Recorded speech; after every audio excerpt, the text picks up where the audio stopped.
అందరికీ మరణాత. కొద్ది సమయం దేవుని వాక్యం ధ్యానం చేసుకుందాం.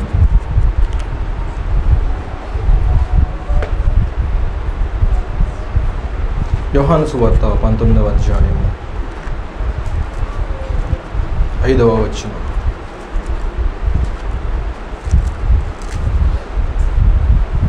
ఆ ముండ్ల కిరీటమును ఊదా రంగు వస్త్రమును ధరించిన వాడై యేసు వెలుపలికి రాగా పిలాతు, ఇదిగో ఈ మనుష్యుడు అని వారితో చెప్పాను.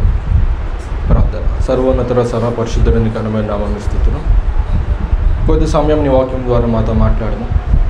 ఈ యొక్క మంచి శుక్రవారము మా కొరకు చేసినటువంటి యొక్క మంచి దినము, మా కొరకు పడినటువంటి నీ యొక్క ప్రయాస, నువ్వు గాయపరచబడిన, నువ్వు మరణించిన, అది మాకు మంచిదిగా చేసి నువ్వు ఏమాత్రమో బాధపడలేదు, కానీ మా నిమిత్తం సంతోషంతో నువ్వు చేయవలసిన పనులన్నీ చేసి మాకు రావాల్సినవన్నీ భాగ్యాలు అందించి పొందుకొని సంతోషించి ఆనందించండి, అందరూ మంచిగా ఉండండి, నా సన్నిధిలో నమ్మకంగా ఉండండి అని అందరికీ భరోసాను కల్పిస్తూ మాకు ఎంతగానో నీ యొక్క వాక్యముల ద్వారా, నీ యొక్క శ్రమ చరిత్ర ద్వారా, ఈ యొక్క శిల్వ ధ్యానముల ద్వారా మమ్మల్ని బలపరచుచు ఆదరించుచు ఉన్న ప్రభువా, నేటి దిన ధ్యాన వర్తమానం మీరు మాకు అనుగ్రహింపచేసి మమ్మల్ని బలపరిచి ఆదరించి మీరే మహిమ పొందుకొనమని యేసు నామములో అడిగి వేడుకొంచున్నాము తండ్రి.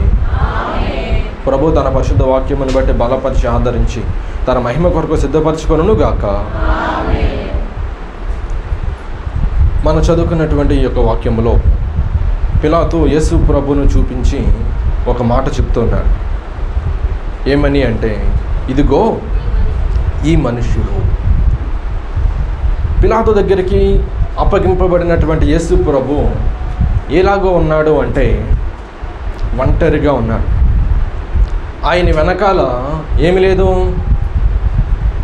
బలగం ఏమీ లేదు. అప్పటి వరకు యేసు ప్రభు భూమి మీద జీవించినటువంటి 3 సంవత్సరాల కాలంలో ఎక్కడికి వెళితే అక్కడ జన సమూహము తండోపతండాలుగా వెంబడించారు.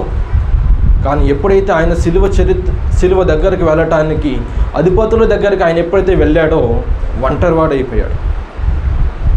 అందరికీ ఆయన చేసే మంచి కావాలి, ఆయన ఇచ్చేటువంటి అద్భుతాలు, ఆశీర్వాదాలు కావాలి, అద్భుతకరమైన భోజనము కావాలి, స్వస్థతలు కావాలి, ఆయన ద్వారా మంచి పేరు పలుకుబడి కావాలి. కాబట్టి అందరూ ఆయనను వెంబడించారు. కానీ ఎప్పుడైతే ఆయన పిలాతు దగ్గరికి వెళ్ళాడో ఒక్కడిగా ఉన్నాడు. అందుకే చెప్పబడిన మాట, ఇదిగో ఈ మనుష్యుడు. ఆయనకి ఎవరు లేరు, ఆయన పక్షాన ఉండటానికి ఎవరు లేరు. ఆయన వెనకాల ఉండి ఏంటి ఈయన పట్టుకున్నారేంటి అని అనటానికి ఎవరు లేరు. ఉన్నటువంటి శిష్యులు ఏమయ్యారు? అప్పటి వరకు ఆయన 3 సంవత్సరాలు కష్టపడి ఎంతమందిని సంపాదించుకున్నాడు? దేవుడు 3 సంవత్సరాలు కష్టపడి ఎంతమందిని సంపాదించుకున్నాడు? 12 మంది ఆయన శిష్యులుగా. ఇంకా అనేకులు ఆయనను ఇష్టపడిన వారైనప్పటికీ ఆయన్నే వెంబడించినటువంటి వాళ్ళు 12 మంది. ఆయన 3 సంవత్సరాల కాలంలో 12 మంది అన్నా అంటే ఆయనకి సంఖ్యతో పరిమితం లేదు. ఆయనకి ఎవరు కావాలి? నమ్మకముగా ఆయన ఏర్పాటులో ఎవరైతే ఉన్నారో వాళ్ళు మాత్రమే ఆయనకి కావాలి. మిగతా అనేకులు ఆయనను వెంబడించారు. యోహాను సువార్త 6వ అధ్యాయంలో 70 మంది పైగా వెళ్ళిపోయారు. వెళ్ళిపోయిన ఆయన బాధపడాల. కారణం ఏంటంటే, ఉన్నది ఒక్క గింజ అయినా ఏం చేస్తుంది? మంచి బలమైన, మంచి పటుత్వం కలిగినటువంటి, అన్ని స్థితిగతులు కలిగినటువంటి ఒక్క గింజ అయినప్పటికీ భూమిలో నాటబడినప్పుడు గుప్పెడు గింజలు ఇస్తుంది. ఒక గింజ గుప్పెడు ఇస్తుంది. అంతేగాని అమ్మో నా దగ్గర గుప్పుడు ఉన్నాయి కదా అనుకుంటానికి కాదు. యేసు ప్రభు ఆయన సంపాదించుకున్నది ఎవరిని అంటే ఆయనకు కావాల్సినటువంటి నమ్మకమైనటువంటి వాళ్ళని. అల్పుల నుంచి ఏర్పాటు చేసుకొని సంపాదించుకున్నాడు. కానీ ఎవరైతే 12 మందిగా ఉండి వీళ్ళన్నా ఉంటారులే అనుకుంటే వాళ్ళు కూడా ఏమయ్యారు? మార్కు సువార్త 14వ అధ్యాయము 50వ వచనం.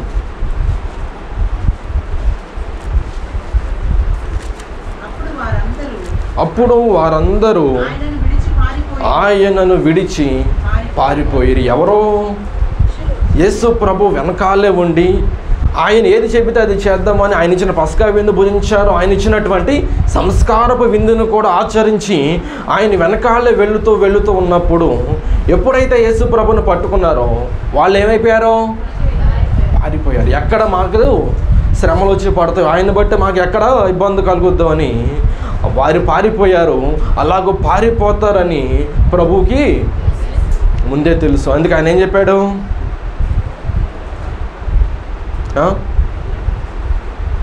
లేఖనము నెరవేరినట్లు ఇలాగ జరిగినని మత్తయి సువార్తలో మీకు అర్థమవుతుంది. మత్తయి సువార్త 26వ అధ్యాయము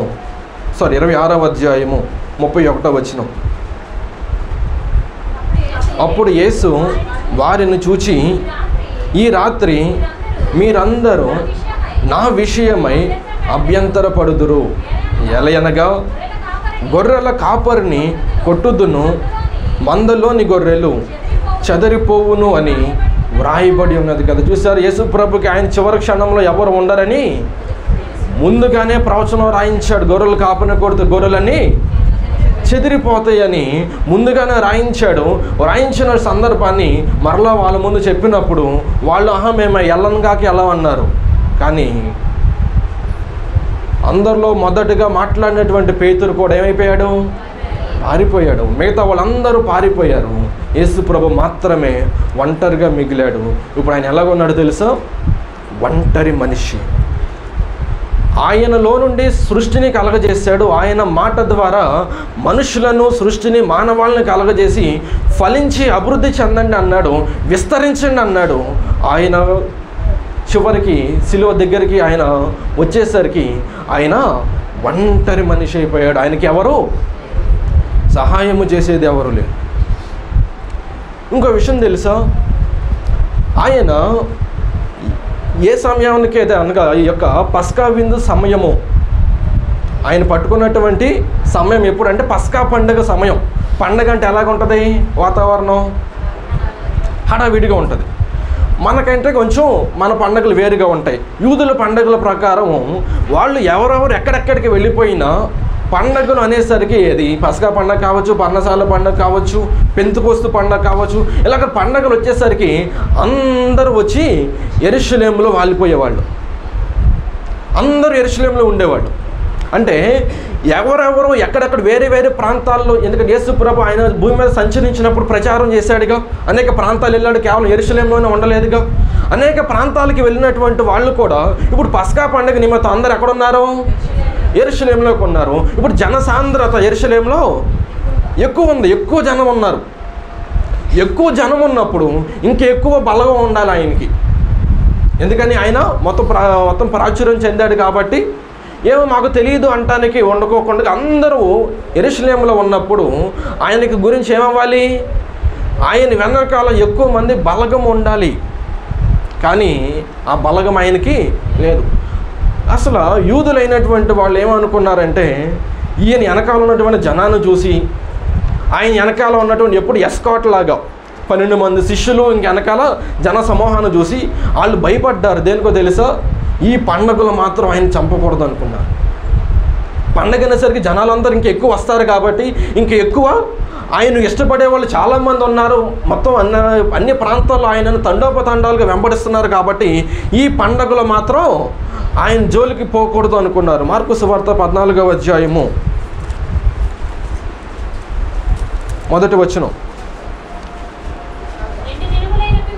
2 దినములైన పిమ్మట పస్కా పండుగ అనగా పులియని రొట్టెల పండుగ వచ్చెను.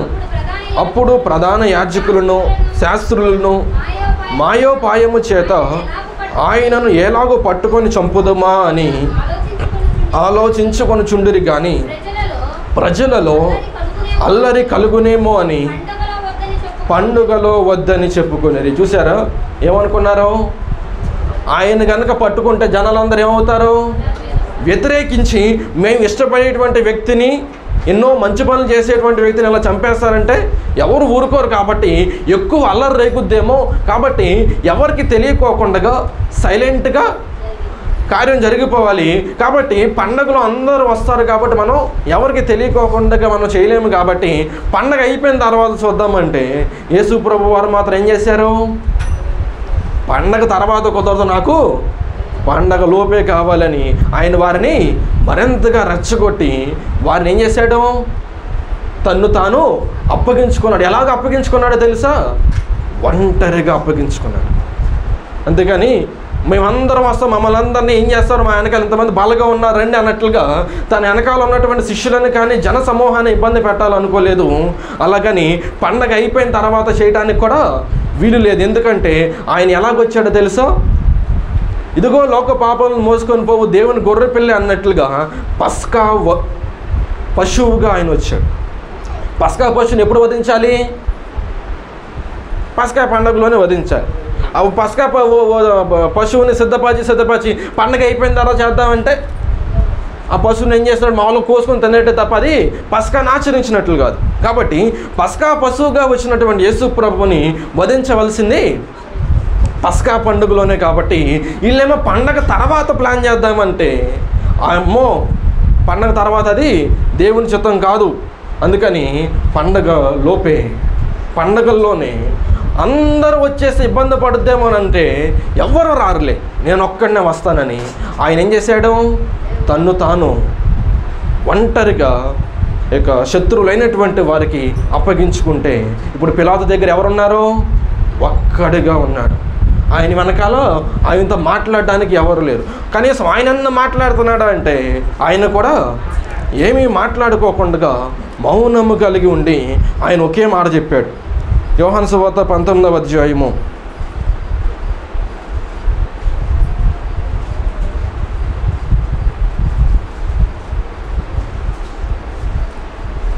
10వ వచనం.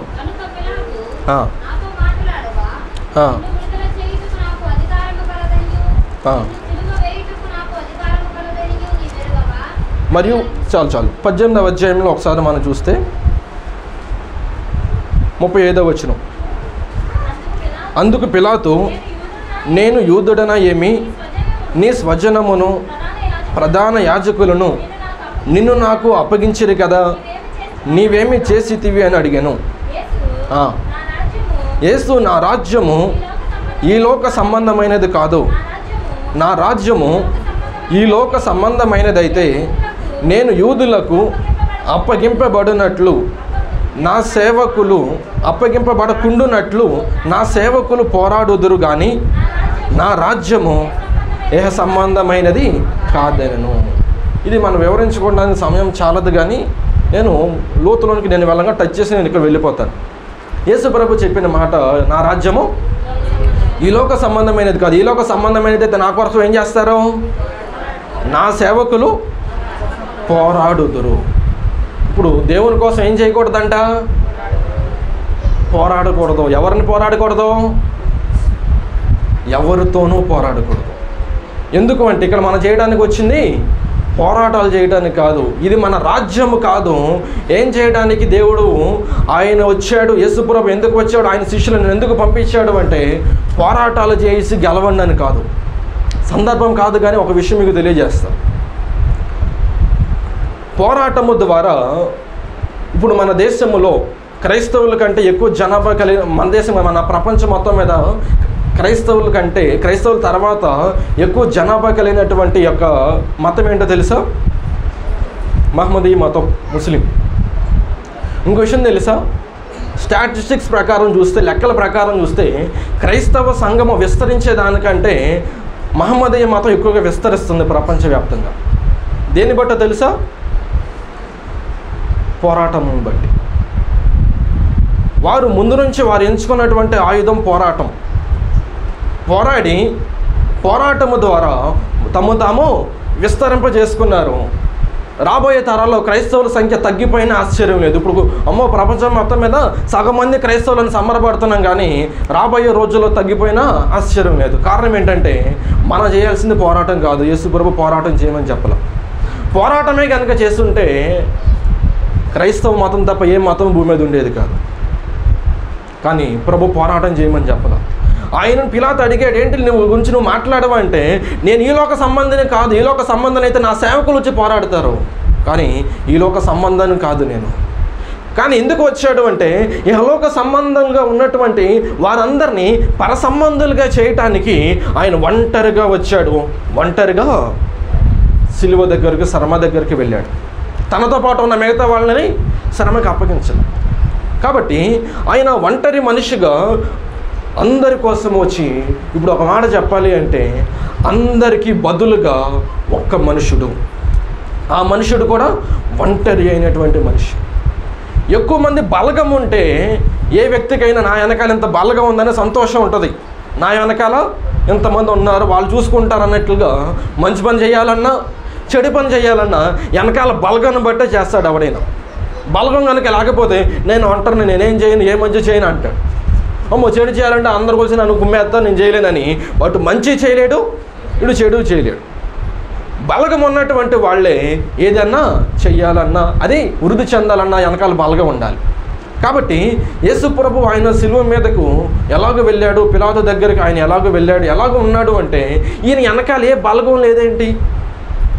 ఇంతకాలం ఆయన బోధించాడు, ఆయన బోధన ఏమైనాయి, ఆయన చేసిన అద్భుతాలు ఏమైనాయి ఏంటి? చివరికి ఏమైపోయాడు? ఇదిగో ఈ మనుషుడు అని ఒక్కడిగా ఆయన మిగిలిపోయాడు. అయినా కానీ ఆయన బాధపడలేదు. కారణం ఏంటంటే శ్రమ మొత్తము ఆయనది, సంతోషం మొత్తం అందరికీ. ఆయన ఒంటరిగా వచ్చింది దేనికోసం? మనందరి కోసం. ఎవరి కోసం? మన అందరి కోసము ఆయన ఎలాగొచ్చాడు? ఒంటరిగా వచ్చి, ఆ ఒంటరిగా వచ్చినటువంటి ఆయన ఏమయ్యాడు? మనందరి కోసం ఒంటరిగా ఉన్నానే అనే భయం లేకోకుండా. అందుకని మనము ఆల్రెడీ చెప్పుకున్న ధ్యానం అయినప్పటికీ మళ్ళీ ఒకసారి గుర్తు చేస్తాను. యోహాను సువార్త 18వ అధ్యాయము 14వ వచనం. కయప ఒక మనుష్యుడు ప్రజల కొరకు చనిపోవుట ప్రయోజనకరమని యూదులకు ఆలోచన చెప్పినవాడు. చూసారా, మనుషులందరి కొరకు ఒక మనుష్యుడు చనిపోవుట ప్రయోజనకరము. ఆ ఒక మనుష్యుడు మీరు ఉండండి అంటే ఎవరైనా ఉంటారా? మనందరి కొరకు నువ్వు ఉండు అంటే ఎవరైనా ఉంటారా? నువ్వు అంటే ఎవరికి వాళ్ళు, అందరి పేరు పెట్టి పిలవలేను కాబట్టి. ఒకరు ఉండమంటే అమ్మో నా వాళ్ళు కాదు, నా వాళ్ళు కాదు. కానీ ఆయన ఏం చేయడానికి వచ్చాడు? సర్వ మానవులకి పక్షముగా ఒక్క మనిషిగా వచ్చాడు. అందరి భారము నాది, అందరి పాపము నా మీద వేసుకుంటాను, అందరికీ రక్షణ నేనే ఇస్తానని ఆయన ఒంటరిగా ఒక్కడిగా ఆయన ఏమయ్యాడు? సిలువ దగ్గరకు, అది పిలాతు దగ్గరకు వచ్చాడు. ఒక్కడిగానే ఆయన సిలువ మరణం వేయబడ్డాడు. కానీ ఆయన సిలువ మరణం వేసేటప్పుడు జతగా ఇచ్చారంతే. దేనికి జతగా ఇచ్చారు? ఎవరిని ఇచ్చారు జతగా? ఇద్దరు దొంగలను ఆయనకు శిక్షకి జతగా ఇచ్చారు. కానీ వారు ఆయన శిక్షలో పాలు పొందుకున్నారా? వాళ్ళు ఏ శిక్ష భరిస్తున్నారు? వాళ్ళ శిక్ష వాళ్ళు భరిస్తున్నారు. మధ్యలో ఉన్నటువంటి యేసు ప్రభు మాత్రం ఒక్కడిగా అందరి శిక్షను భరిస్తున్నాడు. వాళ్ళు కూడా సిలువ మరణంలో ఉన్నారు కదా అంటే వాళ్ళు వాళ్ళ శిక్షను భరిస్తున్నారు. కానీ ఈయన మాత్రం అందరి శిక్షను భరిస్తున్నారు. ఇలాగున ఒక్కడు అందరి శిక్షను భరించాలంటే తేలిగ్గా ఉండిద్దా? అది ప్రయాసతో కూడుకున్నది కదా. అందరి భారం ఒక్కడే భరించాలంటే, అందరి కొరకు ఒక్కడే నిలబడాలంటే అది ప్రయాసతో కూడుకున్నది. కాబట్టి మొదటిగా మనం చెప్పుకున్న మాట ఏంటిది అర్థమైందా? ఒంటరి మనిషి.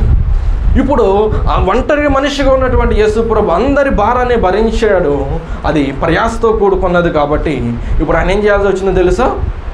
ఆయన ప్రయాస కూడా ఒంటరి ప్రయాస. ఆయన ప్రయాస ఎలాగుంది? ఒంటరిగా ఉంది. మత్తయి సువార్త 26వ అధ్యాయము 37వ వచనం. పేతురును జబదయి ఇద్దరు కుమారులను వెంట పెట్టుకొని పోయి దుఃఖపడుటకును చింతాక్రాంతుడగుటకును మొదలు పెట్టెను. అప్పుడు యేసు మరణమగునంతగా నా ప్రాణము బహు దుఃఖములో మునిగి ఉన్నది, మీరు ఇక్కడ నిలిచి నాతో కూడా మెలకుగా ఉండడని వారితో చెప్పాను. ఎవరెవరిని తీసుకెళ్ళాడు యేసు ప్రభు? పేతురును జబదయి కుమారులు ఎవరో? యాకోబు పెద్దవాడు, యోహాను చిన్నవాడు. యాకోబు, యోహాను. కాబట్టి పేతురు, యాకోబు, యోహాను ముగ్గురు తీసుకుని వెళ్ళి ఆయన తన ప్రయాసను వ్యక్తపరుస్తున్నాడు వారితో. ఏమిటా తన ప్రయాస? దుఃఖము, చింతాక్రాంతుడగటము మొదలుపెట్టి మరణమగునంతగా నా ప్రాణము బహు దుఃఖములో మునిగి ఉన్నది. దేనికి దుఃఖము? ఆయన సిద్ధపడే వచ్చాడుగా. అతను నలగొట్టుటకు యెహోవాకి ఇష్టమైంది అన్నాడు. అక్కడ 53వ అధ్యాయం యెషయా గ్రంథంలో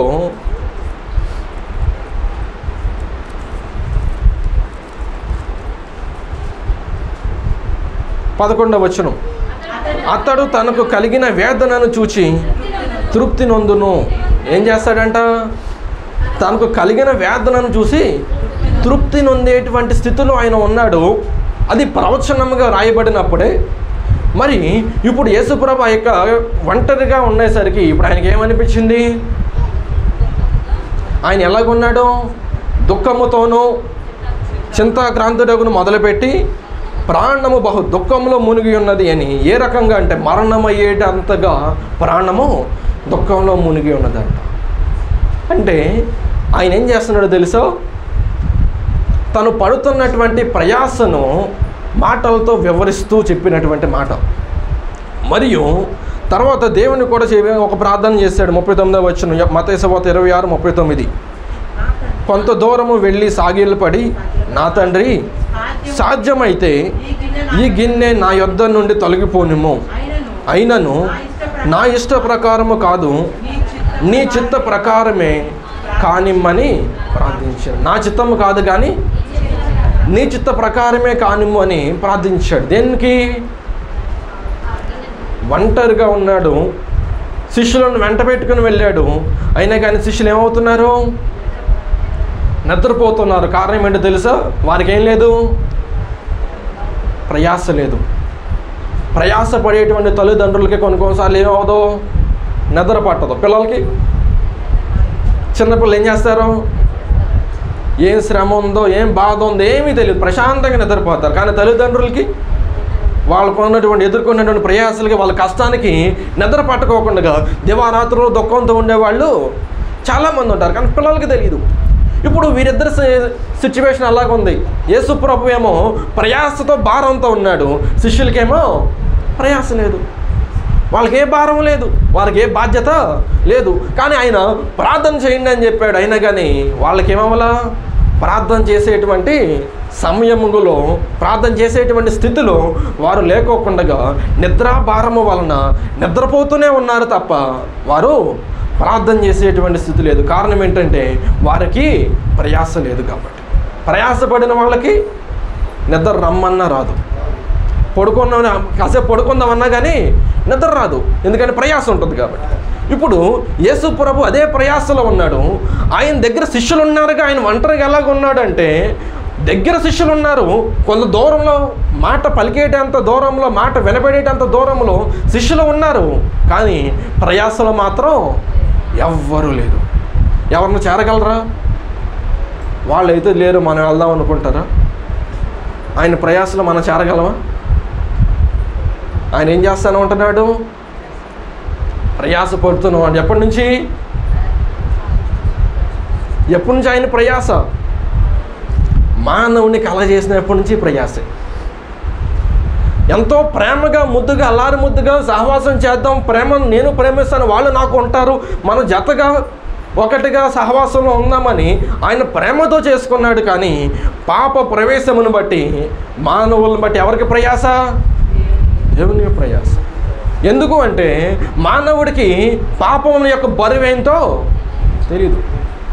పాపం యొక్క బరువు మనిషికి తెలియదు. అందుకే మనిషి ఇష్టానుసారంగా పాపంలో తేలియాడుతూ, ఆహా ఎంత సుఖంగా ఉంది, ఇల్లు చూడు క్రైస్తవులు అంట, అది చేయకూడదంట, ఇది చేయకూడదంట, ఎప్పుడు చూసినా ఏడుపు మొహంతో, అయ్యా మేము పాపంలో పాపినని పాపం యొక్క ఆ జపాన్ని పట్టుకుని మాట్లాడుతూ అలాగే బ్రతుకుతూ ఉంటారు, ఏడుస్తూ ఉంటారు, కన్నీరు కారుతూ ఉంటారు, అది చేయకూడదు, ఇది చేయకూడదు అంటారని అనేకులకు హేళనగా, చులకనగా ఉంటుందేమో. కానీ పాపంలో ఉన్నటువంటి వారికి ఆ భారము తెలియదు.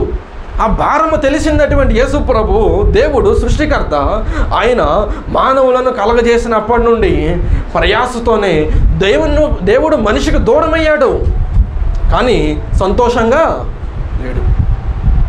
మనిషి యొక్క పాపమును బట్టి దేవుడు మనిషిని తోలివేసి మీ బ్రతుకు మీరు బ్రతకండి, కష్టించండి, పని చేయండి, మీ తిప్పలు మీరు పడండి అని వదిలేశాడు. కానీ ఆయన ప్రయాస మాత్రం పడుతూనే ఉన్నాడు. ఆ యొక్క ప్రయాస ఎవరికి అర్థం కాదు. ఎవరన్నా పంచుకోవడానికి వీలవుతుందా అంటే ఎవరన్నా పంచుకోగలరా? ప్రభు నువ్వు ఒక్కడో ఏం కష్టపడతావు, మాకు ఆ భాగ్యం మేము ప్రయాసపడతామని అనగలరా?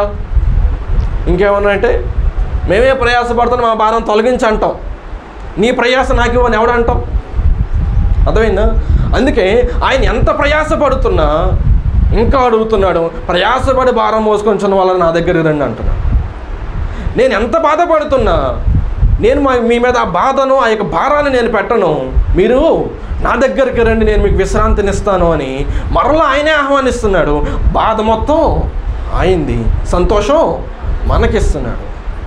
ఆయన ఎంత ప్రయాసపడ్డాడో, ఆయన ప్రయాస ఒంటరిగా పడ్డాడు. ఆయన ప్రయాసలు ఎవరు పాలు పంచుకునేది లేదు. ఎవరు ఇంకో విషయం తెలుసా, ఆయన శిలువ మరణం పొందుకున్నాడు కదా అంటే మిగతా వాళ్ళు పొందుకున్నారు కదా అంటే మిగతా వాళ్ళు పొందుకున్నటువంటి శిలువ శ్రమకి యేసు ప్రభు వారు పొందినటువంటి శ్రమకి చాలా తేడా.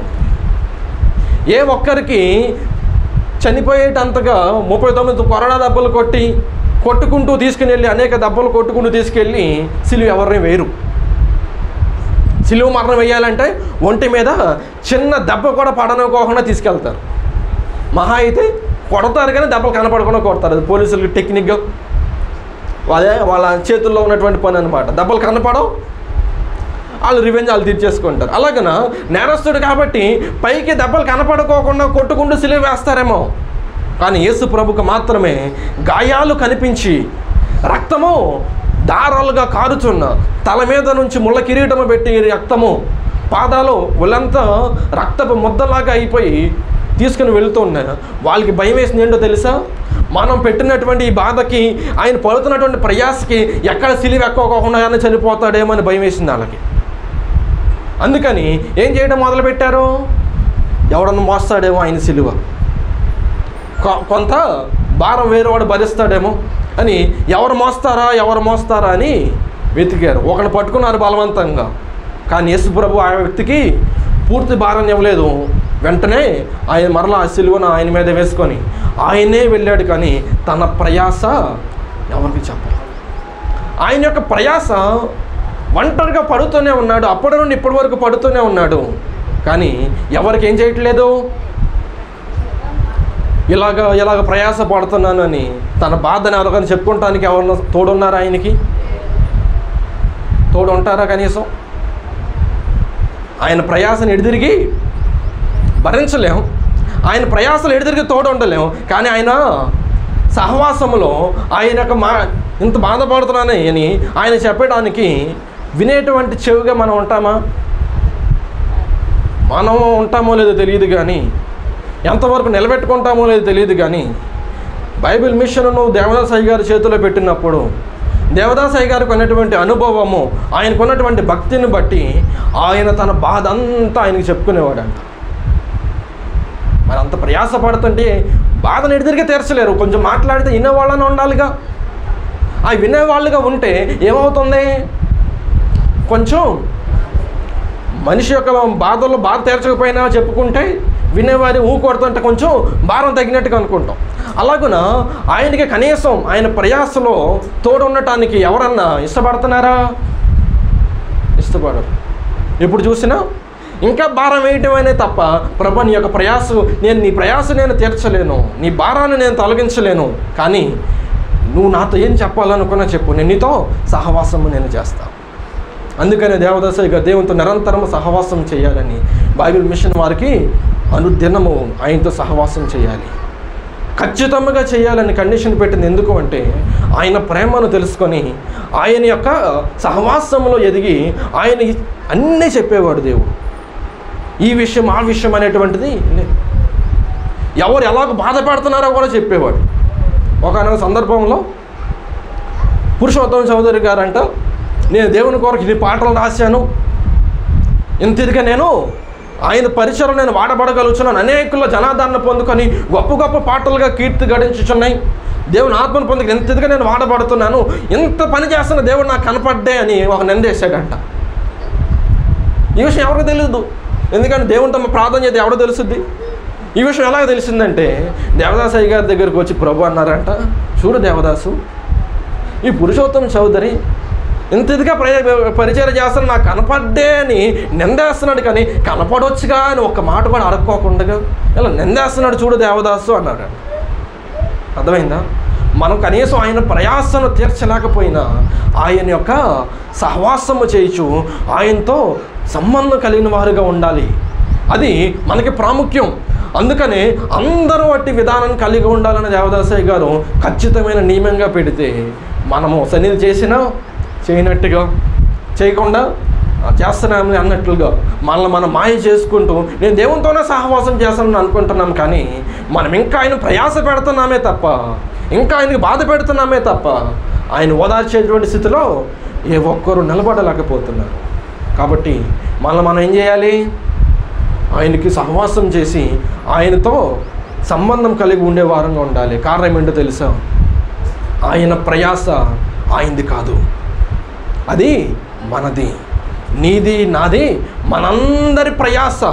కాబట్టి మనం ఏం చేయాలి? ఆయన యొక్క ప్రయాసను తీర్చలేకపోయినా మనం ఆయనకు ఆయన బాధ అని చెప్పుకోవటానికి, ఆయనతో సహవాసం చేసి మనం ఆయనను ఏం చేయడానికి, ఒక్కటిగా మన బాధలు ఆయనకి, ఆయన గురించి మనకు తెలుసుకోవటానికి మనం ఏం చేయాలి? ఆయన యొక్క ప్రయాసను కొంత ఉపశమనం కలిగించేటట్లుగా చేయాలి.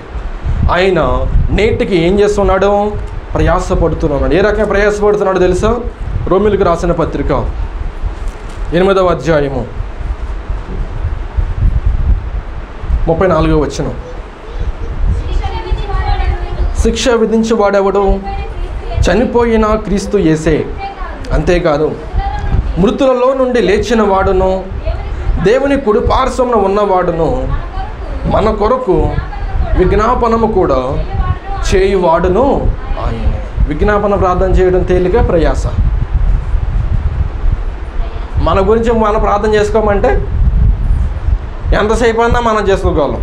కూర్చున్నా అయ్యా ఈ శ్రమ తగ్గించి, అయ్యా తగ్గించని మన గురించి మనం 24 గంటలు ప్రార్థన చేసుకోగలం, కానీ పక్కన వాళ్ళ గురించి ప్రార్థన చేయమంటే చేయండి అంటే ఒక 5 నిమిషాలు, ఒక 10 నిమిషాలు, మహా అయితే ఒక అరగంట, మ్యాక్సిమం 1 గంట, అంతకుమించి మనం ఏం చేయలేం, మన వల్ల కాదు. ఎందుకంటే మనం ఇతరుల కొరకు ఎంత విజ్ఞాపన ప్రార్థన చేసినా ముందు మనకే ఎక్కువ ప్రాముఖ్యతనిచ్చుకుంటాం, మనకే ఎక్కువ మేలు కావాలనుకుంటాం. కానీ ఆయన మన కొరకు ప్రయాసపడినంత ప్రయాసపడి పరలోకానికి వెళ్ళినా కూడా ఆయన యొక్క ప్రయాస విఫలం కాకూడదు అని అందరూ ఏం చేయబడటానికి, ఆయన సన్నిధికి రావటానికి ఇంకాను విజ్ఞాపన ప్రార్థన చేస్తూనే ఉన్నాడు. మనం ఆయన ప్రయాస తీర్చాలంటే ఏం చేయాలి? మనం కూడా విజ్ఞాపన ప్రార్థన చేయాలి. విజ్ఞాపన ప్రార్థనలో చాలా రకాలు ఉన్నాయి, తర్వాత ఎప్పుడైనా చెప్పుకుందాం కావాలంటే. కాబట్టి మనం ఆయన యొక్క ప్రయాస ఎలాగో పడ్డాడు అంటే ఒంటరి ప్రయాస. ఆయన ప్రయాస ఇంకెలాగుందో చెప్పమంటారా? ఆ యొక్క ప్రయాసలోనే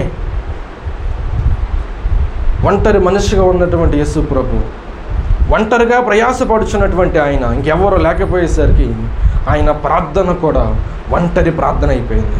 మత్తయి సువార్త 26వ అధ్యాయము 39-40, 39వ వచనం 40వ వచనం. కొంత దూరము వెళ్ళి సాగిలపడి, నా తండ్రి సాధ్యమైతే ఈ గిన్నె నా యొద్ద నుండి తొలగిపోనిము, అయినను నా ఇష్ట ప్రకారము కాదు నీ చిత్త ప్రకారమే కానిమ్మని ప్రార్థించెను. ఆయన మరల శిష్యుల యొద్దకు వచ్చి వారు నిద్రించుట చూచి, ఒక్క గడియ అయినను నాతో కూడా మేల్కొని ఉండలేరా? మీరు శోధనలో ప్రవేశించకుండానట్లు మెలకుగా ఉండి ప్రార్థన చేయుడి. ఆత్మ సిద్ధమే కానీ శరీరము బలహీనమని పేతురుతో చెప్పాడు. చూసారా, యేసుప్రభు చేసిన మాట ఏంటి? చేసిన ప్రార్థన ఏంటి? గెత్సెమనెలో చేసినటువంటి ప్రార్థన ఒంటరి ప్రార్థన. ఆయనకి ప్రార్థన సహకారం లేదు. ఇక్కడ యేసుప్రభు చెప్పిన మాట ఏంటంటే ఆత్మ సిద్ధమే కానీ శరీరం బలహీనం. ప్రార్థన దేని కొరకు? దేని కొరకు? మనం చేసే ప్రార్థన దేని కొరకు?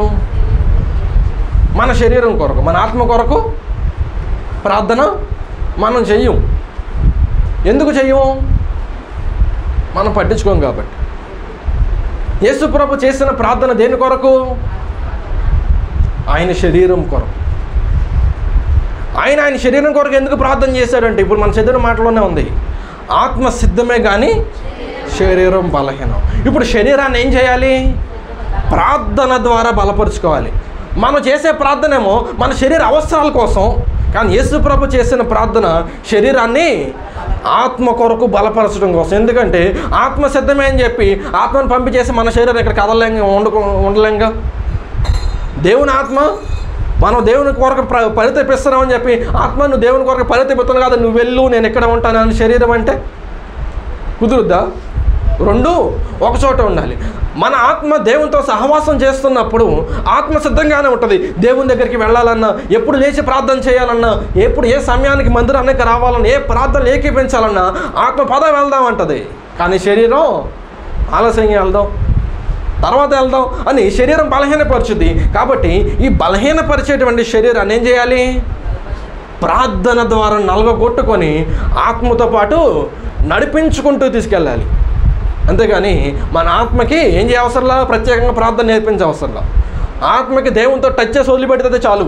దేవుడు ఎప్పుడు మాట్లాడినా దేవా చెప్పు అంటాం. మన ఆత్మ దేవునితో రిలేషన్లో ఉన్నప్పుడు దేవుడు ఎప్పుడైనా మాట్లాడగలడు.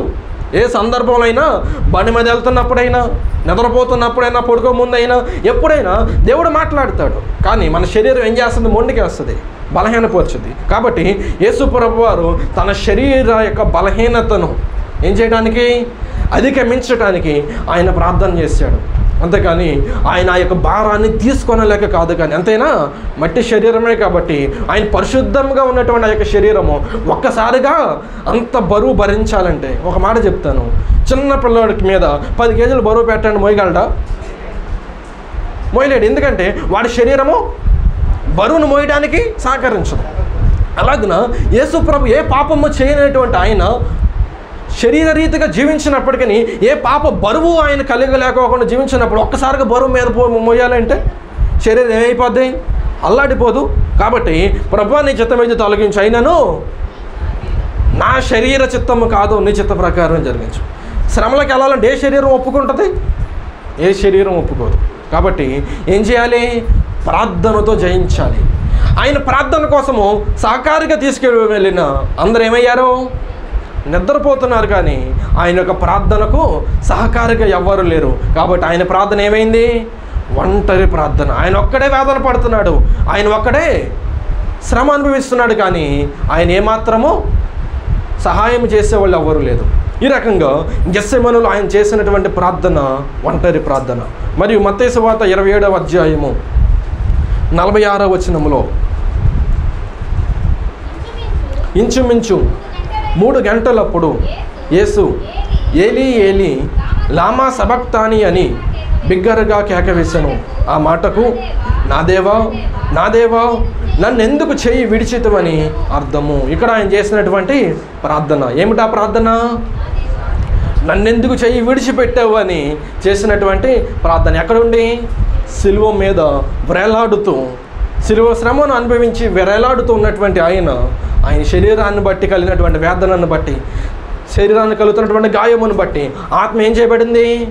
నలగొట్టబడింది. సాతానుతో పోరాటం అంటే అంత తేలికైన విషయమో కాదు. ఆయన పోరాటం చేసి ఆయన ఒంటరిగా ప్రార్థన చేశాడు. ఆయన ప్రార్థనకి ఎవరిని సహాయం చేశారా? పక్క నుండి దూషించే వాళ్ళే తప్ప సహకరించే వాళ్ళు ఎవరు లేదు. అయినా కానీ ఆయన ఒంటరిగా ప్రార్థన చేయటం మానలేదు. తర్వాత లూకా సువార్త 23వ అధ్యాయము 46వ వచనం.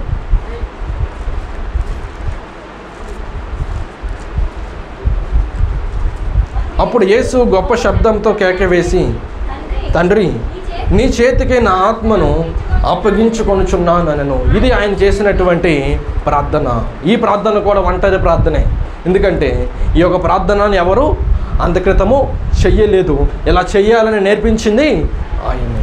కాబట్టి ఆయన యొక్క ప్రార్థన, 3 ప్రార్థనలు మనం చూసాం. గెత్సెమనేలో ఆయన చేసినటువంటి ఒంటరి ప్రార్థన, సిలువ మీద వేలాడుతూ చేసినటువంటి వేదన ప్రార్థన, తర్వాత 3వది చివరిగా ఆత్మను అప్పగించుచున్నాను అని తండ్రికి చేసి ఇదిగో ఎలాగో చెయ్యాలని మాదిరి నేర్పించినటువంటి ప్రార్థన. కాబట్టి ఈ యొక్క ప్రార్థనలన్నీ ఆయనే చేశాడు. ఆయన ఒంటరిగా ఉండి చేశాడు. ఆయన ప్రార్థనలో సహాయం చేసేవాళ్ళు ఎవరు లేరు. తర్వాత 4వదిగా మనం చూస్తే ఆయన చేసినటువంటి యొక్క కార్యములన్నీ ఎలాగున్నాయో తెలుసా? మత్తయి సువార్త 27వ అధ్యాయము 50వ వచనం. యేసు మరలా బిగ్గరగా కేక వేసి ప్రాణము విడిచెను. ఆయన ఏం చేశాడు?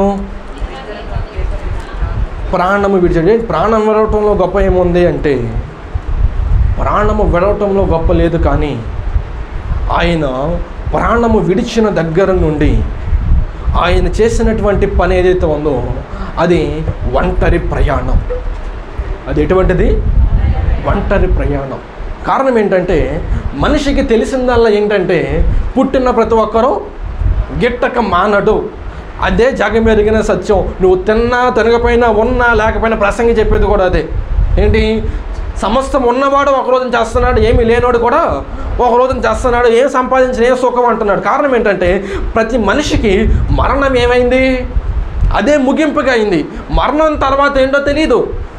కానీ యేసు ప్రభు ఆయన వేదన పడుచు, ఒంటరిగా ప్రార్థన చేయొచ్చు, ప్రయాసపడుచు ఆయన మరణం దగ్గరికి వెళ్ళిన తర్వాత అక్కడి వరకు మరణించినంత వరకు అందరూ చనిపోతారు. సిలువ మీద ఎంతమంది చనిపోలేదు. ఈయన ఒక మరణమా అనుకోవటానికి వీలు లేదు. కారణం ఏంటంటే ఆయన సిలువ మరణము చెందిన తర్వాత ఆయన ఏం చేశాడు? ఒక ప్రయాణాన్ని సిద్ధపరిచాడు. ఏమిటా ప్రయాణం? లూకా సువార్త 24వ అధ్యాయము 5వ వచనం. వారు భయపడి ముఖములను నేల మోపి ఉండగా వీరు సజీవుడైన వానిని మీరెందుకు మృతులలో వెతుకుచున్నారు? ఆయన ఇక్కడ లేడు, ఆయన లేచి ఉన్నాడు. చాలు. ఇక్కడ మనం గమనించిన వారం అయితే ఇక్కడ ఒక వింత అయినటువంటి మాటను మనం గమనించాలి. ఇది పునరుద్ధానానికి సంబంధించినటువంటి సబ్జెక్ట్ అయినప్పటికీ మనము కొంత ఇక్కడ వివరించుకోవాల్సిన వారమై ఉన్నాం. పూర్తిగా మన తర్వాత పునరుద్ధానం అప్పుడు నేర్చుకోవచ్చు. యేసు ప్రభు ఆయన మరణించినప్పుడు అందరిలాగా ఏం చేశారు? ఈయన పని కూడా అయిపోయింది, సమాధి చేశారు, సమాధికి రాయి కూడా పొర్లించారు. ఇంక మొత్తం అయిపోయిన తర్వాత 3వ రోజున కొంతమంది సమాధి దగ్గరకు వచ్చారు. ఇప్పుడు అనుకో మనమైతే మట్టిలో పాతి పెట్టేది మళ్ళీ బయట తీసేది కుదరదు. అప్పుడైతే రాత్రిలో ఉన్నటువంటి సమాధి కాబట్టి ఎప్పుడు కావాలంటే అప్పుడు వెళతారో దాన్ని భద్రపరుచుకొని, అదే కాక ఆయన అంటే ఇష్టపడేటువంటి వాళ్ళు ఆయన ప్రేమను, ఆయన మీద ఉన్నటువంటి ప్రేమను వ్యక్తపరచడానికి సుగంధ ద్రవ్యాలు, మేలిమి విలువైనటువంటి అత్తర్లు ఇవన్నీ పూసారు కాబట్టి వెంటనే అంత స్మెల్ రాదులే. కాబట్టి ఆయన మరొకసారి సుగంధ ద్రవ్యాలు పోద్దామని ఆయన దగ్గరికి వెళ్ళినప్పుడు ఇక్కడ ఉన్నటువంటి మాట ఏమిటంటే, దేవదూతలు యేసు ప్రభు గురించి ప్రకాశమానమైన వస్త్రము ధరించిన 2 మనుషులు వారి వద్ద నిలవబడి వారు ఏం చెప్తున్నారంటే, వీరు సజీవుడైన వాణిని మీరెందుకు మృతులలో వెతుకుచున్నారు? ఇప్పుడు ఆయన ఏం చేశాడంట? సజీవుడయ్యాడంట. ఎలాగో సజీవుడయ్యాడు? మరణించి సజీవుడయ్యాడు. సాధారణంగా మరణమే జీవనానికి అంతం. మరణించిన తర్వాత మరలా జీవించడానికి లేదు. మహా అయితే ఆలోచనలోనో స్మృతులను బట్టి వారు చేసినటువంటి పనులను బట్టి చిరస్మరణీయుడు అంటారు, కానీ చిరకాలము సజీవుడుగా ఎవరు ఉండలేదు. కారణం ఏంటంటే మరణం అనేది మనిషిని ఏం చేస్తుంది? జీవాన్ని లాగివేసుకుంటుంది. కాబట్టి ఇంకా జీవము లేనటువంటి విధానము కాబట్టి మరణం ఏమైపోతుంది? ముగింపు పలుకుతుంది ప్రతి మనిషికి. అలాగే యేసుప్రభు జీవితం కూడా మరణంతో ముగింపు అనుకున్నారు, కానీ ఆయన ఏం చేశాడు? ప్రయాణాన్ని రూపించాడు. ఏమిటా ప్రయాణం అంటే మరణము నుండి సజీవునిగా లేచేటువంటి ప్రయాణం. అర్థమైందా? మరణము నుండి సజీవునిగా లేచేటువంటి ప్రయాణాన్ని ఆయన ఏం చేశాడు? అందరికీ సిద్ధపరిచి ఆయన చెప్పిన మాట ఏంటి? యోహాను సువార్త 11వ అధ్యాయము 25వ వచనం. అందుకు యేసు, పునరుద్ధానమును జీవమును నేనే. నా యందు విశ్వాసముంచువాడు చనిపోయినను బ్రతుకును, బ్రతికి నా యందు విశ్వాసముంచు ప్రతివాడును ఎన్నటికి చనిపోడు. చూసారా? ఆయన ఇటువాడుగా ఉన్నాడు, పునరుద్ధానుడిగా ఉన్నాడు. పునరుద్ధానుడిగా ఉండాలంటే ఆయన ఏం చేయాలి? మరణించాలి. మరణించకపోతే పునరుద్ధానము రాదు. కాబట్టి ఆయన ఏం చేశాడు? ఇప్పుడు అందరి పాప భారాన్ని మోసి ఆయన సిలువలో మరణించి ఆయన మరల ఏం చేశాడు? పునరుద్ధానుడిగా తిరిగి లేచి అందరికీ ఒక మార్గాన్ని సిద్ధపరిచాడు. అందుకని యేసుప్రభు అంటున్న మాట యోహాను సువార్త 14వ అధ్యాయము 3వ వచనం, 6వ వచనం. యేసు, నేనే మార్గమును సత్యమును జీవమును, నా ద్వారానే తప్ప ఎవడును తండ్రి యొద్దకు రాడు. ఎవరు ఏం చేయలేరంట? తండ్రి దగ్గరకు ఎవ్వరు వెళ్ళలేరు. ఎవరు మాత్రం వెళ్ళగలరు? ఆయన ద్వారానే వెళ్ళగలరు. ఆయన తండ్రి దగ్గరకు అందరిని చేర్చడానికి ఆయన ఏం చేశాడు? మానవాళ్ళకి ఒక మార్గాన్ని సిద్ధపరిచాడు. ఏమిటా మార్గం? సత్యమైనటువంటి నిజమైనటువంటి మార్గము. అదే యేసు మార్గము. కేవలము మంచిగా బోధించి మంచిగా బ్రతకండి అని చెప్పేసేటువంటి మార్గం మాత్రమే కాదు. కారణం ఏమిటంటే ఈ రోజున ప్రతి ఒక్కరూ నీతి బోధలు చేస్తున్నారు. అన్ని మతాల వారు నీతి బోధ చేస్తారు. ఇలాగ బ్రతకాలి, ఇలాగ బ్రతకూడదు, మంచి చేయాలి, చెడు చేయకూడదని ప్రతి ఒక్కళ్ళు చెబుతారు. చేసేవాళ్ళ సంగతి ప్రశ్నించకూడదు. అందరూ చెప్తారు. ఎందుకంటే క్రైస్తవులు కూడా అంతే. కాబట్టి చెప్పేవాళ్ళు ఎక్కువ, చేసేవాళ్ళు తక్కువ. కాబట్టి చెప్పడానికి అందరూ చెబుతారు. చెప్తున్నారు కాబట్టి అదే మంచి మార్గం, అదే మార్గం అని మాటలను బట్టి మాత్రమే కాదు, కానీ అది ఏం చేస్తుంది? ప్రయాణాల్లో తోడుగా ఉండే. ఏ ప్రయాణంలో తోడుగా ఉండేది? మనం చేసేటువంటి జర్నీల్లో కాదు. మనం రోడ్డు మీదకి వెళ్ళి పనులకి వెళ్ళేటప్పుడు, వచ్చేటప్పుడు, ఊరు వెళ్ళేటప్పుడు, వచ్చేటప్పుడు ఈ ప్రయాణాల్లో మాత్రం తోడు ఉండేటువంటిది మాత్రమే కాదు. కానీ ఆయన మరణానికి వెళ్ళినప్పటికీ, అనగా ఎవరు చనిపోయామనేటువంటి బాధ లేకోకుండా మరలా ఏం చేయడానికి? నిత్య జీవం ఇవ్వటానికి ఆయన ఏం చేశాడు? ఒంటరిగా ప్రయాణం చేశాడు. బాగా కష్టతరమైనటువంటి ప్రయాణాల్లో అందరు కలిసి వెళ్ళారనుకో, భయం ఉండదు. ఎందుకని అంటే ఒకరికి తర్వాత ఒకరు, అందరూ ఒకరికొకరు తోడుగా ఉంటారు కాబట్టి. అదే ఒంటరిగా వెళ్ళాలి అంటే భయం వేస్తుంది. ఇది రోడ్డు ఉంది, ఒంటరికి వెళ్ళాలంటేనే భయం వేస్తుంది. అసలు మార్గమే లేదు అంటే ఇప్పుడు ముందెళ్ళే వ్యక్తి ఏం చేయాలి? వెనకాల వచ్చే వాళ్ళకి మార్గాన్ని చూపించాలి. మార్గం చూపించండి. అది తేలికైన మార్గమా? మరణం పాతాళం ఎక్కడుంది? కింద ఉంది. పరలోకం ఎక్కడుంది? పైన ఉంది. కింద నుంచి పై వరకు మార్గాన్ని ఏర్పాటు చేయాలి అంటే ఒక్క మనిషి వల్ల సాధ్యపడుతుందా? ఒకరు చేయలేరు. కారణం ఏంటంటే అది కష్టతరమైనటువంటిది. ఒక్కడి వల్ల అవ్వాలంటే అవ్వదు. ఒక సందర్భాన్ని మీకు తెలియజేస్తా. మన దేశంలోనే ఒకనొక ప్రాంతం పేరు నాకు ఐడియా లేదు, కానీ ఆ యొక్క ప్రాంతంలో చుట్టూ కొండలు, మధ్యలో ఊరుంది. వీళ్ళు ప్రయాణం చేసి పక్కన ఉన్నటువంటి పట్టణానికి వెళ్ళి సౌకర్యాలు తెచ్చుకోవడానికి కావచ్చు, చదువుకోవడానికి కావచ్చు, వీటన్నిటికీ చాలా కష్టతరం అవుతుంది. ఇంత కష్టతరం అవుతుంది కదా, కొండలు గుట్టలెక్కి వెళ్ళాలంటే స్త్రీలు పిల్లలు ఎక్కలేరు, చేయలేరు. మేము చాలా తిప్పలు పడాల్సి వస్తుంది. ఈ యొక్క చాలా ప్రాణాపాయాలు కూడా ఎదురవుతున్నాయి. మాకు కొంచెం కొండను కొంచెం తొలగించి మాకు మార్గాన్ని ఏర్పాటు చేయండి అన్నారు. తెలిసిందేగా, అన్ని ప్రభుత్వాలు ఒకే రకంగా ఉండవు. ఒక్కొక్కరు ఒక్కొక్క ఆలోచనలు బట్టి ఈ చిన్న పట్టణం కదా, చిన్న గ్రామం కదా అని ఎవరు పట్టించుకోవాలి. అందులో ఒక ఆయన ఏం చేశాడంటే తనే కష్టపడి కొండను ఒలుసుకుంటూ కూర్చున్నాడు. జనాలు అందరూ చూసి వీడికి అని పిచ్చి పట్టిందా, వీడికని పిచ్చి పట్టినట్టు ఉంది. ఏం చేస్తున్నాడు? ఒక్కడు వచ్చి కొండను ఒలుచుకుంటూ వెళ్తుంటే ఇంకెప్పటికి మార్గం ఏర్పడితే ఈడైనప్పుడేలే, ఈ జీవితకాలంలో జరిగినప్పుడు చూద్దాంలే అని సహకరించి మంచి పనికి పూనుకున్నాడు. సహకరిద్దాం అనాల్సింది పోయి నవ్వుకొని హేళన చేసి నీ పన్ను చూసుకొని వదిలేశారు. మాత్రం ఏం పట్టించుకోకుండా తమ గ్రామం మీద ఉన్నటువంటి మక్కువతో ఎలాగైనా సరే కష్టపడి సాధిద్దామని తను అలాగే కష్టపడుతూ చివరికి ఒక మార్గాన్ని సెట్ చేస్తే ఇప్పుడు అందరూ ఏం చేస్తున్నారు? అందరూ శుభ్రంగా ఆ మార్గాన్ని వాడుకుంటున్నారు. అంత కష్టపడినోడు ఏం చేయాలి? మీరు ఈ మార్గంలో ప్రవేశించాలో నాకు టోల్ కట్టాలనాలి. రావాలంటే ఎంత, వెళ్ళాలంటే ఎంత. మరి ప్రభుత్వాలు చేసేది అదేగా, రోడ్డు నిర్మిస్తారు, మళ్ళీ టోల్ గేట్లు పెట్టేసి మీరు టోల్ ఛార్జ్ కట్టాలంటారు. అలాగే అంత కష్టపడి పట్టినప్పుడు నా కోసం ఇంత కష్టపడినప్పుడు మీరు ఎవరు నాకు సహాయం చేయలేదు కాబట్టి ఇప్పుడు నాకు డబ్బు వెచ్చించాలని నియమం పెడితే శుభ్రంగా కుబేరుడు అయ్యేవాడు. పాపం మానవ సేవ కోసం తన ప్రయాసాన్ని కష్టపడి తను చెమటోడ్చాడు కాబట్టి ఆ మనస్తత్వం రాలా, ఆ ఆలోచన రాలా. అందరూ ఏం చేస్తున్నారో దాన్ని చక్కగా వాడుకుంటున్నారు. కారణం ఏంటంటే బాగా కష్టతరమైనటువంటిది మార్గము ఒంటరిగా చేయాలంటే అది చాలా ఇబ్బందికరంగాను కష్టంతోనూ. ఒక మాట చెప్పాలంటే అందరినీ మీ ఒపీనియన్ ఏంటి అంటే వాడి వల్ల అవ్వదు, అసాధ్యం అంటారు ఎవరైనా. ఒంటరి ప్రయాణం ఎంతసేపు అయినా సాగదు కదా, ఇది అసాధ్యం అంటారు. కానీ యేసుప్రభు ఏం చేశాడు?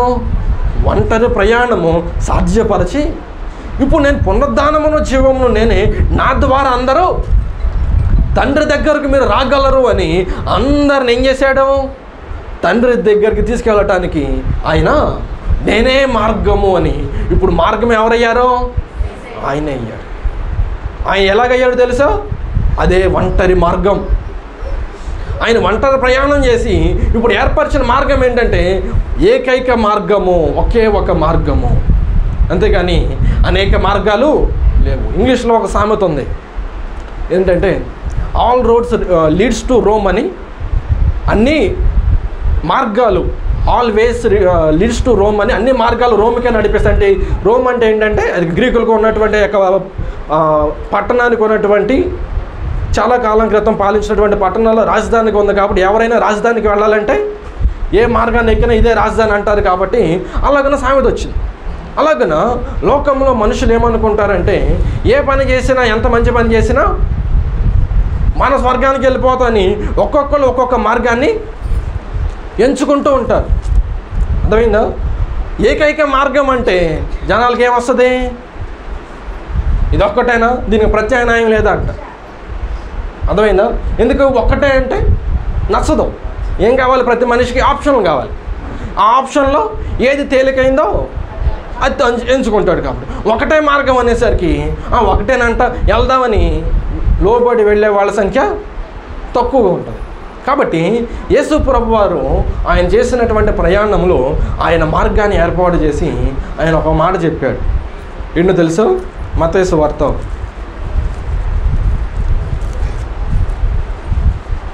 7వ అధ్యాయము 13వ వచనం. ఇరుకు ద్వారమున ప్రవేశించుడి, నాశనమునకు పోవు ద్వారము వెడల్పును, ఆ దారి విశాలమునై ఉన్నది, దాని ద్వారా ప్రవేశించేవారు అనేకులు. జీవమునకు పోవు ద్వారము ఇరుకును, ఆ దారి సంకుచితమునై ఉన్నది, దాని కనుగొనువారు కొందరే. ఈ మార్గంలో నడిచేవాళ్ళంట కొందరే. అంటే కొందరు ఏం చేయగలుగుతారో? యేసు ప్రభు మార్గంలో నడిచి పరలోకము తండ్రి దగ్గరికి వెళ్ళగలుగుతారు. కారణం ఏంటంటే మిగతా వాళ్ళు వెళ్ళలేరు. కారణం ఏంటంటే వేరే మార్గం వాళ్ళకి లేదు. కాబట్టి చిన్నపిల్లలకి కావచ్చు, కొంచెం మెంటల్ ఎబిలిటీ పెరగటానికి, ఆలోచించే విధానం పెరగటానికి కొన్ని పజిల్ ఉంటాయి. ఏమిటా పజిల్ అంటే ఒక మొత్తం అంతా గజిబిజిగా ఉన్నట్టుకుంటే దానిలో ఏం చేయాలి? రోడ్డు గీయాలి. ఈ దారి నుండి బయటికి వెళ్ళటానికి పేపర్ మీద పిల్లలు ఏం చేయాలి? గీసుకుంటూ వెళ్తే ఈ దారి నుంచి ఆ దారికి వెళ్ళాలి. ఇలా ఆడిపించడం ద్వారా చిన్న పిల్లలకి ఆలోచన శక్తి పెరుగుద్దని ఇలాంటి క్రియేట్ చేస్తూ ఉంటారు. వాటిల్లో ఆ పజిల్స్లో ఏదైనా సరే వెళ్దామని అనుకుంటే ఎక్కడో చోటికి వెళ్ళి ఏమైపోద్ది? ఆగిపోద్ది. పూర్తిగా గమ్యానికి అన్నీ చేర్చలేము. కానీ చేర్చాలంటే ఒకటే మార్గం ఉంటుంది. ఆ మార్గాన్ని పట్టుకుంటేనే ఈ దారి నుంచి ఆ దారికి చేరగలరు. కాబట్టి యేసు ప్రభు వారు సెట్ చేసినటువంటి మార్గము ఒక్కటే మనిషిని ఈ దారి నుండి తండ్రి దగ్గరికి, పరలోకానికి చేర్చగలదు. మిగతా ఏ మార్గాలు ఇప్పుడు కనిపించినంత మాత్రాన అవి ఏమైపోతాయి? ఎక్కడో చోట ఆగిపోతాయి. ఇంత దూరం ప్రయాణం చేశాం కదా, అమ్మయ్య ఇదే గమ్యం అనుకుంటారు. మనిషికి తెలియదుగా. అది పెన్ను పేపర్ అనుకో, మనకు తెలుసు ఇక్కడ ఆగిపోయింది, ఇది కాదు ఇంకా మన గమ్యం అది అని మనిషికి ఆలోచన వస్తుంది. ఇది మనం నడిచి వెళ్ళే మార్గం కాబట్టి, మనకు తెలియని విషయం కాబట్టి ఇంత ప్రయాణం చేసాం, ఇంత భక్తి మనం చేసాం, ఇంత దాన ధర్మాలు చేసాం, ఇక్కడ వరకు వచ్చామంటే ఇంక ఇదే గమ్యం అనుకుంటారు. కానీ గమ్యం ఇది కాదు. మనం అనుకున్నది కాదు గమ్యము. తండ్రి దగ్గరికి వెళ్ళటము, పరలోకానికి చేరటము అసలైనటువంటి గమ్యము. ఆ గమ్యంకు ఎవరు మార్గాన్ని ఏర్పాటు చేశారు? యేసు ప్రభు ఏర్పాటు చేశాడు. ఆయన ఎలా ఏర్పాటు చేశాడు అంటే ఒంటరి ప్రయాణము ద్వారా, ఒంటరి ప్రయాణికుడిగా ఒంటరిగా ఆయన ప్రయాణం చేసి ఆయన ఏం చేశాడు? భూలోకంలో ఉన్నటువంటి పాపం ద్వారా బంధించబడినటువంటి వారందరినీ పాపము నుండి విడిపించి పరలోకాన్ని చేర్చుటకు ఆయనే మార్గాన్ని ఏర్పాటు చేసి, ఇప్పుడు అందరూ ఏం చేయండి, నేను మార్గాన్ని ఏర్పాటు చేశాను, మీరు నాకేమి డబ్బులు కట్టవసరం, నేను టోల్ ఫీజు ఏమి అడగను, నేను టోల్ గేట్లు పెట్టి ఇక్కడ హైవేలు అయితే ప్రతి 60 కిలోమీటర్లకి ఒక టోల్ గేట్ పెట్టాలి. గమనిస్తే ఒక్కోసారి 60 కిలోమీటర్లు కూడా ఉన్నట్లు వాళ్ళు మాయ చేస్తున్నారు. నేను నేషనల్ హైవే 216 చూస్తాను, 60 కిలోమీటర్లు ఉన్నట్ల ఎవడో అడుగుతాడని 5, 6, 10 కిలోమీటర్లు అటు ఇటుగా టోల్ గేట్లు పెట్టేస్తున్నారు. ఎక్కువ డబ్బు వచ్చేస్తుంది లాంగ్ రన్ మీద అన్నట్టుగా, అడిగేవాడు ఎవడన్నట్టుగా. ఇలాగున అడుగున నాకు డబ్బులు చెల్లించాలి, నాకు ఇది చేయాలి అది చేయాలని అన్నట్లా. కానీ ఆయన చెప్పేది మాత్రం ఒక్కటే, నేను చెప్పినటువంటి మాటలు మీరు చేయాలి. ఏదో టోల్ గేట్ వచ్చింది కాబట్టి దాన్ని దాటడానికి మాత్రమే చేయటం కాదు, ఏదో శ్రమ వచ్చింది కాబట్టి దాన్ని తప్పించుకోవడానికి మాత్రమే లోపడటం కాదు. ఈ యొక్క మార్గంలో, ఈ యొక్క ప్రయాణంలో సజావుగా సాగాలి అంటే ప్రతి ఒక్కరు ఏం చేయాలి? నిరంతరము ఈ యొక్క ఇరుకు మార్గమును ప్రవేశించగలిగి గమ్యము చేరేటంత వరకు నడుస్తూనే ఉండాలి, ప్రయాణం చేస్తూనే ఉండాలి. మనమేమీ కష్టపడవసరంలా. కారణం ఏంటంటే ఆయన మన కొరకు మార్గాన్ని ఏర్పాటు చేశాడు. ఆయనే సదాకాలం తోడు ఉంటానన్నాడు. ఆయనే మనకు నడిపిస్తాడు. కాబట్టి ఇంకో విషయం తెలుసా, ఆయన చేసిన ప్రతి పని ఒంటరిగా చేస్తే మనల్ని మాత్రం ఒంటరిగా విడవని అంటున్నాడు. మిమ్మల్ని అనాథలుగా విడవని అంటున్నాడు. సదాకాలము మీతో ఉంటానంటున్నాడు. మీతో ఉండటానికి ఆత్మను పంపిస్తానంటున్నాడు. పరిశుద్ధాత్మ మీతో ఉండును, మీలో ఉండును అని ఆయన మనకేమో తోడుగా ఉంటాడు. ఆయన మాత్రము ఒంటరిగానే ప్రయాణం చేశాడు. మనం ఎన్ని మాటలు చెప్పుకున్నాం?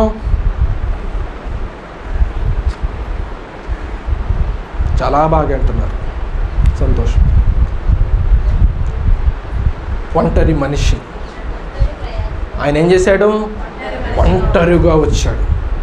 ఎంత ఘోర పాపమైనా ఐ డోంట్ కేర్, నేను ఒక్కడే చూసుకుంటానని ఒంటరి మనిషిగా వచ్చాడు. ఎంతమంది జనసమూహం ఆయన వెంబడించిన ఒంటరిగా నేను ఒక్కడినే నిలబడతాను, వాళ్ళు పంపించేసాడని ఎవరి మీదకి రానివ్వకోకుండా, శిక్ష రాకోకుండా ఆయన మాత్రమే పిలాతు దగ్గర ఒంటరిగా నిలబడ్డాడు. ఒంటరి మనిషిగా ఉన్నాడు. తర్వాత ఒంటరి ప్రయాస. ఆయన అందరి భారం ఒక్కడ భరించాలంటే ఎంతో ప్రయాసతో కూడుకున్నది. ఆయన ఏం చేస్తూనే ఉన్నాడు? ప్రయాస పడుతూనే ఉన్నాడు. ప్రయాస పడి ఆ ప్రయాసలో ఏమొచ్చింది? ఒంటరి ప్రార్థన. ఒంటరిగా ప్రయాసపడుతూ ఒంటరిగా ఆయన ప్రార్థన చేశారు. ఆయన ప్రార్థనకి సహకారం చేసేవాళ్ళు ఎవరు లేరు. పిలిచినా దగ్గరికి రాలేకపోయారు, ప్రార్థన చేయలేకపోయారు శిష్యులు. ఆయన గెత్సెమనీలో ప్రార్థన చేశాడు. తర్వాత ఆయన పాపముల పాత్ర దగ్గర ఆయన ప్రార్థన చేశాడు. వేదన శిలువ మీద పలికిన 4వ మాటలో పలికినటువంటి ప్రార్థన వేదన ప్రార్థనగా. తర్వాత ఆత్మను అప్పగించుచున్నానని ఒంటరిగా తన ఆత్మను తండ్రికి అప్పగించి మరలా తీసుకోవటానికి తండ్రికి చేతికి అప్పగించి ఇదే మాదిరి అన్నట్లుగా లోకానికి ఈ ప్రార్థనను అలవాటు చేశారు. ఈ యొక్క ప్రార్థనను మార్టిన్ లూథర్ గారు అనుదినము చేసేటువంటి వారు. మార్టిన్ లూథర్ ఎవరో తెలుసా? బైబిల్ గ్రంథాన్ని తవ్వి తీసి మరుగుపడిపోయినటువంటి బైబిల్ గ్రంథాన్ని తీసుకొని వచ్చి రిఫర్మేషన్ చేసినటువంటి ఆయన ప్రతిరోజు పడుకునే ముందు ఈ ప్రార్థన చేసేవాడంట. తండ్రి, నా ఆత్మని చేతికి అప్పగిస్తున్నా. కారణం ఏంటంటే ఆ ప్రార్థన మించిన గొప్ప ప్రార్థన ఇంకోటి లేదు. మనం ఏమైపోతాం తెలియదు కాబట్టి ఒకవేళ దేవునికి మనం అప్పగించేసుకుందామని ఈ రకంగా ప్రార్థన చేసేవాడు. ఈ ప్రార్థన ఎక్కడి నుంచి వచ్చిందంటే యేసు ప్రభు దగ్గర నుంచి వచ్చింది. తర్వాత 4వది ఒంటరి ప్రయాణం. కారణం ఏంటి అంటే పరలోకానికి మనుషులందరినీ చేర్చడానికి, ఆయన మార్గాన్ని ఏర్పరచడానికి కష్టతరమైనటువంటి గండాలు అన్నీ దాటుకొనొచ్చు అవలేలుగా ప్రతి మనిషికి ఏం చేయడానికి, ఆయన నన్ను వెంబడిస్తే చాలు మీకు పరలోకాన్ని నేను చేరుస్తానని ప్రయాస, ప్రార్థన, ప్రయాణం మొత్తం ఒక్క మనిషిదే. అర్థమైందా? ప్రయాస, ప్రార్థన, ప్రయాణం మొత్తం ఒక్క మనిషిదే. కానీ ఆయన ఏం చేస్తున్నాడు? అందరినీ ఆహ్వానిస్తున్నాడు. ఆహ్వానం అందరిది. ప్రయాస ఒక్కరిది, ప్రార్థన ఒక్కరిది, ప్రయాణం ఒక్కరిది. ఆ యొక్క ప్రయాసలోనికి, ఆ యొక్క ప్రార్థనలోనికి, ఆ యొక్క ప్రయాణంలోనికి అందరినీ ఆహ్వానించినప్పుడు మనం ఏం చేయాలి? ఆయనతో పాటు మనం వెళ్ళటానికి ఇష్టపడాలా? ఇప్పటివరకు నువ్వే ప్రయాసపడ్డాక నువ్వే వెళ్ళిపో, ఎక్కడికి? తండ్రి దగ్గరకు నువ్వే వెళ్ళు, నువ్వే ఉండు. అంతే కదా మనం అనుకునేది. మొత్తం అంతా నేను చేశాను, ఇది కూడా నువ్వే చేయంటావు. ప్రతిదానికి నేనే చేశాను ఒప్పుకుంటే ఎవడు ఊరుకుంటాడా? అన్నీ నువ్వే చేస్తాను, ఇది కూడా నువ్వే చేసుకోపో. పెద్దానికి ఏం చేస్తాం? దెప్పుతుంది. నేనే చేశాను వదిలిపెట్టే చూరుకోండి. అలాగే మనం కూడా ఏం చేద్దాం? యేసుప్రభు నేను ప్రయాసపడ్డాను, నేను ప్రార్థన చేశాను, నేను ప్రయాణం చేశానంటే నువ్వు చేసావు కదా, నువ్వే వెళ్ళు, నేను మాత్రం నాకు దానికి సంబంధం లేదని వదిలిపెట్టేసి ఏమవుతుంది? ఆయన ప్రయాస, ఆయన ప్రార్థన, ఆయన ప్రయాణం మొత్తం వృధా అయిపోద్ది. నేను ప్రయాణం చేశాను, నేను ప్రయాసపడ్డాను, నేను ప్రార్థన చేశాను, ఒంటరిగా ఉన్నానని ఆయన గొప్పలు చెప్పుకోవటానికి కాదు, మీకోసమే నేను చేశాను, మీ అందరి కోసం నేను చేశాను, మీ పాపాల కోసం నేను చేశాను, మీ కొరకే నేను మార్గాన్ని ఏర్పాటు చేశాను, మీరే నా దగ్గరికి రండి అని అందరి కోసం ఆయన పిలుస్తున్నాడు. కానీ నేను చేశాను అని ఆయన గొప్పలు చెప్పుకోవడానికి ఎప్పుడూ ఇష్టపడలా. మేళ్ళు అద్భుతాలు చేసిన ఎవరికి చెప్పొద్దు అన్నాడు. కానీ ఏం చేయమల్లా? చెప్పుకుంటే అలమల్లా. కారణం ఏంటంటే ఆయనకేమి ఇష్టం లేదు, గొప్పలు చెప్పుకోవడం ఇష్టం లేదు. అలాగని ఆయన గొప్పలు చెప్పడం ఇష్టం లేదు కదా అని మనం ఆయన గణపరచుకోకుండా ఉండకూడదు. ఆయన ఏం చేయాలి? మన కొరకు ఎంత చేశాడు, మన కొరకు ఇంత మంచి శుక్రవారము, ఇంతదిగా ఆయన్ను స్తుతించడానికి, ఇంతదిగా ఆయనను ఆరాధించడానికి ఆయన కల్పించినటువంటి భాగ్యము అని మనం ఆయన్ని ఏం చేయాలి? స్తుతించే వారముగా, గణపరిచే వారముగా, ఆయన ప్రయాణంలో మనమును తోడుండే వారముగా, ఆయన ప్రయాసకు ఓతమిచ్చే వారముగా, ఆయన ప్రార్థనకు మనమును ప్రార్థన చేయొచ్చు. మనము ఆయనతో పాటుగా, ప్రభువా నేను నీతో పాటు ఉంటాను, నేను నీ కొరకు నేను జీవిస్తాను, నీ యొక్క ప్రయాణంలో నేను ఉంటాను, నీ కొరకు నేను అని మనం ఏం చేయాలి? ఆయన దగ్గర నిలబడే వారముగా ఉండాలి. కేవలం మాటలతో చెప్పడం మాత్రమే కాదు, కానీ మన క్రియలలో ఆయనకి చూపించే వారముగా, ఆయన కొరకు నిలబడే వారముగా ఉండాలి. అటు ధన్యత దేవుడు దయచేయును గాక. సర్వోన్నతుడ, సర్వపరిశుద్ధుడిని ఘనమైన నామమున స్తుతులు. నువ్వు మాకు అందించినటువంటి యొక్క వర్తమానమును బట్టి నీకు స్తుతులు ప్రభువా. నువ్వు ఒంటరి మనిషిగా మా కొరకు నువ్వు వచ్చావు. ఎలయనగా మనకు శిశువు పుట్టెను అని క్రిస్మస్ నాడు మేము నిన్ను స్తుతించుచు, నిన్ను గణపరచుటకు మా కొరకు నువ్వు వచ్చావని మేము సంతోషించుటకు, మా కొరకు నువ్వు భూమి మీదకి వచ్చి, మా కొరకు నువ్వు ప్రయాసపడి, మా కొరకు నువ్వు ప్రార్థన చేసి, మా కొరకు నువ్వు ప్రయాణము చేసి, ఒంటరిగానే వాటన్నిటినీ చేసినావు కదా ప్రభా. నీ యొక్క ప్రయాణంలో, నీ యొక్క అన్ని కార్యములలో మమ్ములను పిలుచుచు, ఇదిగో నేను మీ కొరకు చేశాను, మీరు రండి, మీ కొరకు నేను మార్గాన్ని ఏర్పాటు చేశాను, మీరు రండి అని అందరినీ ఆహ్వానించుచున్న ప్రభా. మేము నీ దగ్గర రాగలుగుచున్నామా, లేదా మేము నీ నుండి దూరం అయిపోతున్నామా అనేటువంటిది మేము ఆలోచన చేసుకొని నీకు లోబడి విధేయులముగా ఉండగల ధన్యత మాకు అనుగ్రహించండి. మా కొరకు నువ్వు సమస్తము చేసి ఉండగా మంచి శుక్రవారమును ఎంతో మంచిదిగా, పరిశుద్ధమైనదిగా మీరు మాకు అందించి ఉండగా మేము దాన్ని విలువైనదిగా ఎంచి వాక్యానికి, క్రమమునకు, పద్ధతులకు మేము ప్రభావ మేము లోబడి విధేయులముగా నీ నామానికి మహిమ తెచ్చి వారముగా మమ్మల్ని నిలబెట్టి ఆదరించి మీరే సమస్త మహిమ, ఘనత, ప్రభావములు పొందుకొనమని త్వరగా రానయ్యున్న యేసు నామములో అడిగి వేడుకొని స్తుతించుచున్నాము తండ్రి. అందరికీ మరణాత.